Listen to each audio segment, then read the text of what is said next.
I'm Mark Golub, and in the news, Donald Trump and Israel. The president is on his first foreign trip. His first stop was Saudi Arabia. And his second stop, Israel. And the president left the United States in the midst of a controversy concerning Israel. According to an anonymous source, when the president met at the White House with Russian diplomats, he told them that an Israeli agent in Raqqa had uncovered an ISIS plot to place explosives into laptops that would be going on airplanes. This has led to a number of countries currently taking security measures to ban laptops from plane travel. But the criticism of the president is that by divulging to the Russians that the spy was in Raqqa, it put that spy's life in danger. There have been reports in various media sources that the Israeli government is extremely upset with Mr. Trump, even though they would never say so formally in public. Well, what is the mood in Israel as Donald Trump makes his first visit to the country as President of the United States? And to what extent has the President seriously violated protocol by inappropriately sharing intelligence information from Israel with Russia? For some perspective, I am honored to have on our JBS phones from Israel one of Israel's most highly respected career diplomats, who for many, many years was at the center of all that was happening at the highest levels of government, Dan Meridor, a longtime member of Likud, who served as Israel's deputy prime minister and as Minister of Intelligence and Atomic Energy in the Israeli cabinet. And if you're a student of Israeli history, you may well know the name of Dan Meridor's father, the late Eliyahu Meridor, who was a close associate of the late Menachem Begin, and was actually a commander in the Irgun, and then served throughout his life as a Knesset member in the Cherut party, which he helped to found. Dan Meridor, who has also served as Israel's Minister of Justice and Minister of Finance in the Begin and Shamir governments, is currently President of the Israel Council on Foreign Relations, an institute of international affairs which is under the auspices of the World Jewish Congress. And Dan, thank you so much for joining us on JBS. Good evening to you from Jerusalem. Thank you. So Dan, you've served as Israel's intelligence minister based on the story of Donald Trump's telling Russian diplomats that an Israeli agent in Raqqa uncovered an ISIS plot to put explosives on laptops to blow up airplanes. I know you're not in the government today, but how much do you feel it is a breach of protocol? And if you were in the government, what would you consider the inappropriateness or appropriateness of what Donald Trump revealed to the Russians? Well, I have to somewhat disappoint you. I really don't know what has been revealed by President Trump to the Russians. I read reports in the news, but I know that news are not always very reliable in these issues, and I would try not to make it to pass judgment when I don't know the facts. I would say that if there were secret things like what you mentioned that were passed by the president to the Russians, of course, it is something that should not have been done, because countries like Israel and the United States are sharing information, intelligence, assessment, sometimes even sources, because we have a joint objective, we have a joint struggle sometimes, work together, and the intimacy is such that we can both benefit from this shared information. But of course, if information that you share is passed to unsecure locations or people, which may undermine or jeopardize or risk the lives of people, then of course it's a bad thing. But I'm not sure it happened. I know it only from the press. I understand the sensitivity you bring to this, I understand the subtlety. By the way, you know No, what I know. the I really know. I didn't know. But there are things that I know and I can't tell you. I yes, don't know what happened. So I under, if it happened the way it's described, it's a big story. But maybe it didn't. So I can't tell you. I understand. Again, I appreciate the way you say it. I want to make it perhaps a hair easier for you to give me some answer. Let's say it's not Donald Trump, and let's say what the Trump administration is suggesting, and what those who defend the president are saying, is that intelligence is in fact shared. Even intelligence that the U.S. gets is shared with other countries all the time if the intelligence is going for a purpose that is shared. In this instance, Russia is supposed to be helping America in terms of fighting ISIS, and that the real unusual thing that happened here, Dan, was that it became public at all, even if it became public through an anonymous source. I don't know if it's true either. But what I am asking you is, from your experience when you were as Minister of Israeli Intelligence, would it be unusual for a president in private to give intelligence that he had received from Israel to a source that he believed was working with America, and really America and Israel, on a larger problem? Well, I think that the information that is shared between two countries needs to be kept from eyes that are hostile or may be hostile to it. There may be a common interest between America and Russia fighting ISIS, which is, by the way, our cause as well. But this doesn't mean that the Russians may not divulge information that they have to other allies. Russia is the best ally, unfortunately, now of Syria, and via Syria with Hezbollah and Iran. And one cannot say that Russia is an ally of America. If it were an ally of America, why doesn't the president give Russia the secret of American intelligence? I'll tell you why. Because he knows they may use it in a wrong way or share it with Iran, who's the Russians' partner now. So, of course, this, if it happened, it's a big mistake, or I don't want to say more. But, again, I don't know that it happened, and I don't want to go into too much speculation. You elected this president. I didn't. Okay. And Americans, and this is a president who has not had the experience in politics, who was not part of the machinery, who did not do these things. And I hope that the story is not true, because if it's true, it's troubling. Okay. In general, do you have any sense how the Israeli government at the moment is looking at Donald Trump?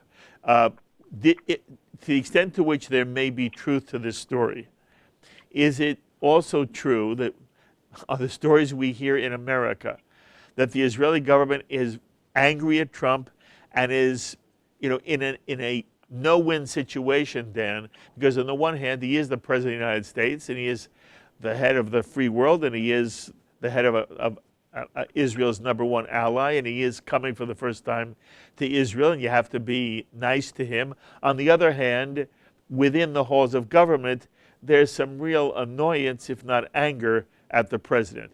Do you have any instinct here? Well, I don't have information because I am out of government. I don't know what these people think now. If it were true, I would suspect that serious people like intelligence people, would not be happy with what happened. But as you said rightly, America and Israel are very intimately tied together on interests, on shared values, history, and whatnot. Yeah, you have presidents coming and going, and each time, always a prime minister, for that matter, coming and going. Not so going that much now, but I think that this is part of life. And you sometimes are not happy with something that is done by your partner, but you have to look at it as a general view, as a broad perspective, and see if there is damage, how we can fix it and continue to work together intimately for the common interest. Okay.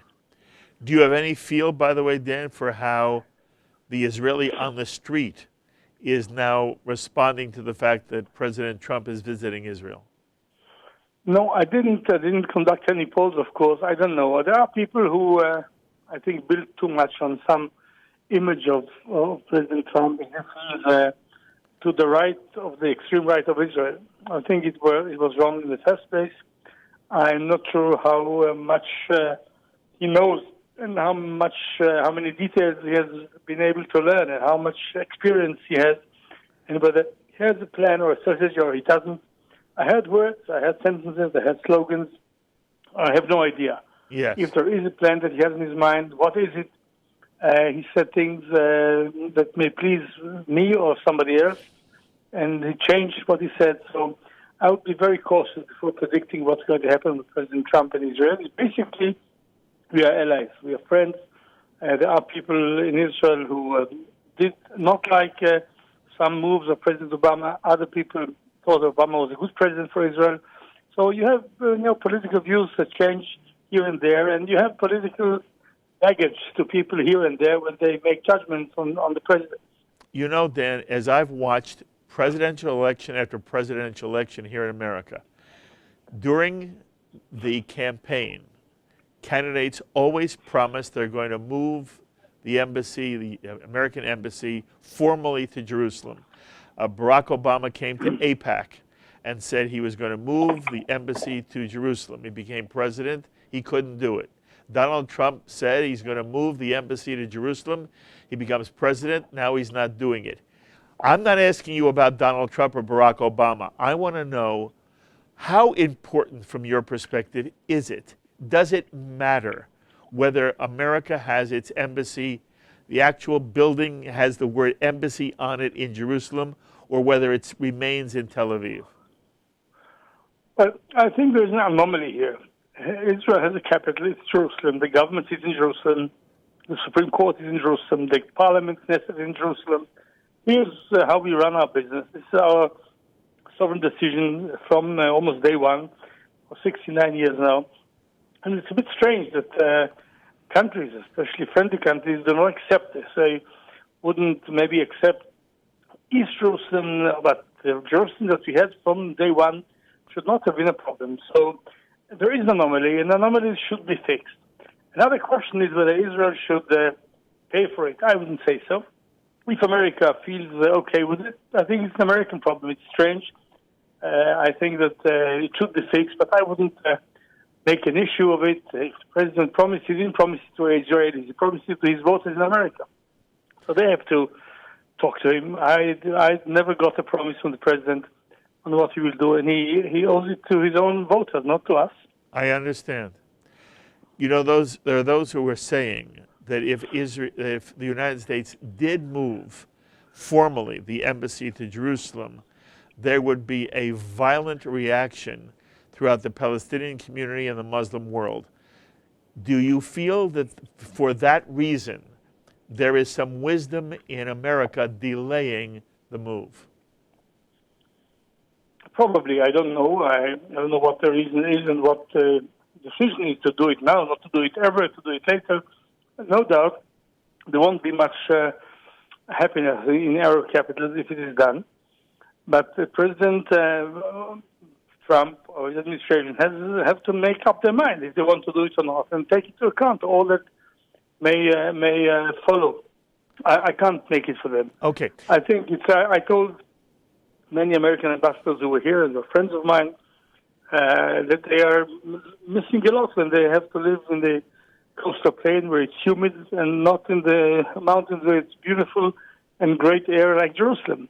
But if that's the punishment they are, the way they are punished by the government, that's their problem. I understand. But you know, Dan, it doesn't sound like this is an urgent issue to you or to Israel. Am I correct? Well, I know. I would love it to happen. I think it's wrong. I think this is a normal thing. And Jerusalem is the capital. The embassy should be here, period. Is it something I'm going to put on number one issue on my agenda? No, Israeli security is more important. Attempts to get the status quo changed and moved to some sort of agreement or change, of course, with Palestinians is great importance to me. Israeli economy, Israeli society, and other things that we have to take care of, to me, are more important. This does not mean that what they are doing with Jerusalem is is a normal thing. It's an abnormal thing and should be changed. Okay. The president has also said he'd like to help Israel and the Palestinians make a deal and come to some sort of peace agreement. First, Dan, do you assess Mahmoud Abbas these days as being willing to recognize Israel's right to exist as a Jewish state, work to put an end to the incitement and violence against Israel and Israelis, and give up all claims to a significant right of Palestinian return? Where in your mind is Mahmoud Abbas these days? I will answer in a minute, but before this, I would say I think we should always be ready and willing to negotiate the end of conflict. We should never say no to such negotiations. If he is ready, in spite of what many people think, if he is able to take this decision and impose it on his own people to end the conflict, I think we should be there with him. It's tough, but it's important. So far, he hasn't done it. I have to say that I'm now not very happy with the government of today. This is why I'm speaking from my home, not from the cabinet office. I'm not in full agreement with the government, but I would say that you must remember we had other prime ministers like Ehud Barak in 2000 at Camp David. I was with him there with Arafat and Bill Clinton. Ehud Olmert in 2008 with Abu Mazen. Where offers were put on the table that should have ended the conflict. Everything was offered. They should have said yes and ended. They didn't do it. I would suppose or assess that the need on the Palestinian side to say end of conflict, end of claims, when there is a Palestinian state, no more what they call right of return or other claims. This they haven't done yet. Maybe it's ideological, not possible for them. Maybe it's politically difficult for them. So my assessment is that the probability that he's ready now to do this is low. I wouldn't say it doesn't exist. We all have been mistaken in assessments in the past. So why should we say no? If you're ready to come, put an end to the conflict, we are there with you. But if he doesn't say it, and it's possible that he does not say it, and Hamas will not let him do it in Gaza anyway, the question for me is not what the President of the United States wants. What do we want? And my thinking, which I speak of openly for a good number of years now, that we should set a goal that we can try to reach. If it's the end of conflict, great. But if we can't have it, do we continue on the status quo? I think it's dangerous. Why? Because in the end of the day, one day, they will come and say, we don't want the state, we want to vote. If it's one land, we want to vote. I don't want to tell you what this means to us in terms of numbers, demography. It's dangerous. So I think that even if we can't get a full agreement now, we should unilaterally say, first of all, what the border is that we want. I would say the border for Israel should be more or less the fence line, not 67, the fence, the security fence, which contains the main settlement blocks anywhere in Israel. And you should say to the Israelis, we don't build any more settlements on the other side of the fence. We do strengthen the blocks, but this is our policy. Now, if you don't want to have an agreement with us, we cannot take the army out, whatever it costs. We need to defend ourselves. We will not let Gaza repeat itself in Judea and Samaria. But we will not do your police work anymore. You need to do it. We won't do zoning and planning. You need to do it. I would give them all the civil authority to do everything they want. I would keep the army there because if there's no agreement, I cannot withdraw. I think this is a policy that is more logical than what we do now. And I think that if there's a new president and he can be convinced or things can be explained to him, that this is what we want, to let him accept or help us with this, it would be of great help. If Abu Mazen is ready for more than that, put an end to the conflict historically and say, yes, we have a state of Israel and we accept it and we don't have any more claims, I would go there. But I'm not 100% sure that there is this probability now, and this is high on the agenda of the Palestinians. Okay. You know, I find your answer so fascinating. I'm a little surprised that you say it as softly as you do, that you say you don't think that Abbas is ready to put an end to the conflict. I was expecting you to say, tragically, that you feel that Abbas is not ready, and unless he is ready, there's no way to really make a peace agreement. However, it's even more interesting to me, Dan, to hear you suggest what Israel should be doing. And I want to tell you what I heard. You tell me if I got it right.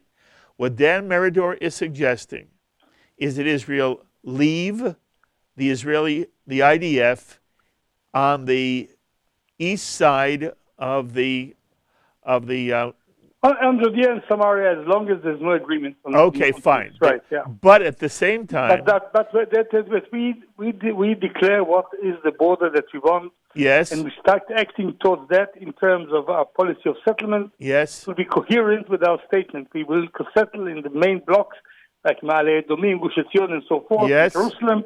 But we are stopping all settlement on the other side. This is guys for you. Okay, you want but to what? take it, great, come an agreement. Okay, we don't want to take it. We leave it open. We don't want.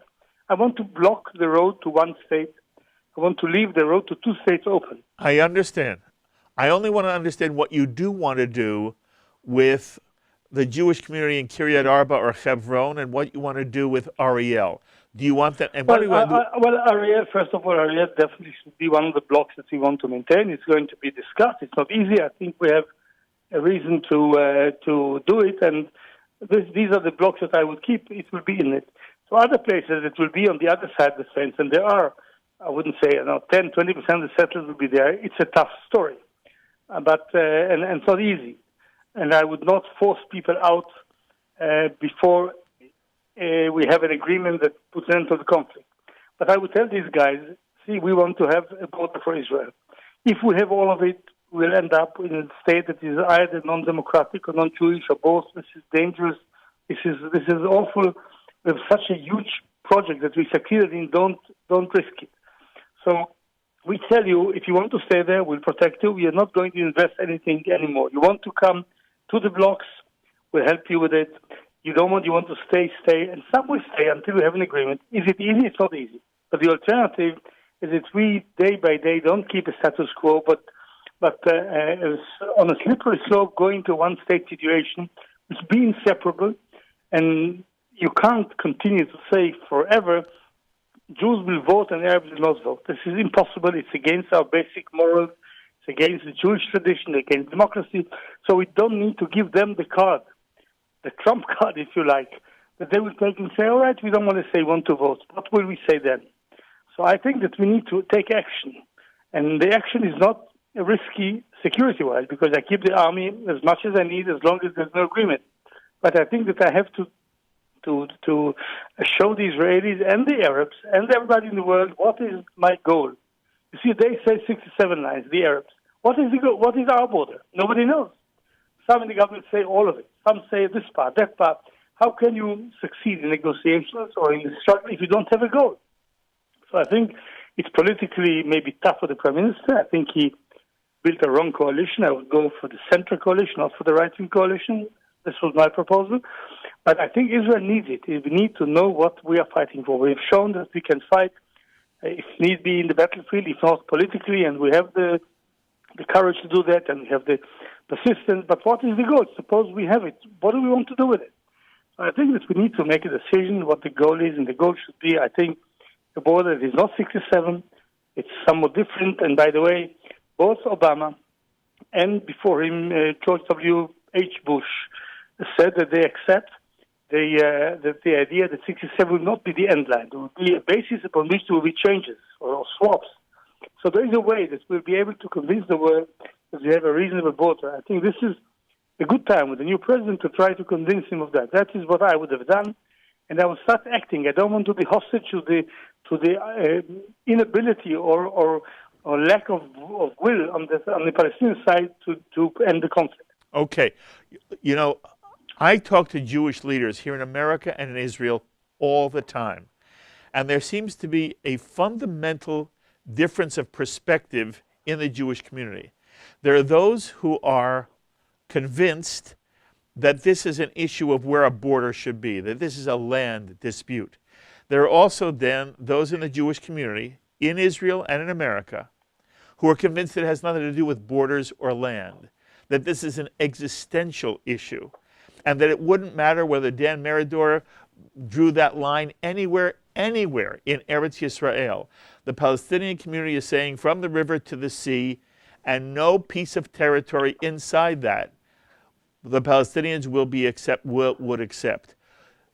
What do you say to what do you say to those who argue with you it's an existential issue?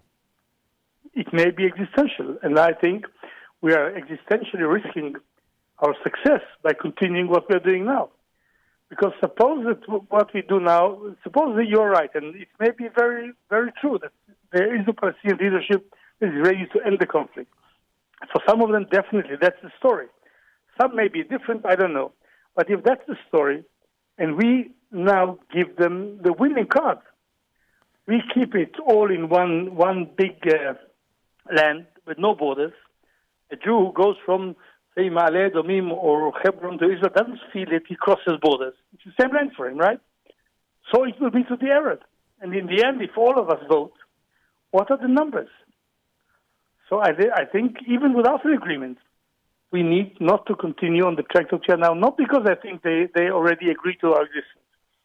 I leave it open because I don't know. I think probability is that you are right in your assertion or what people you quoted are saying. I think there are good evidence that this is the case.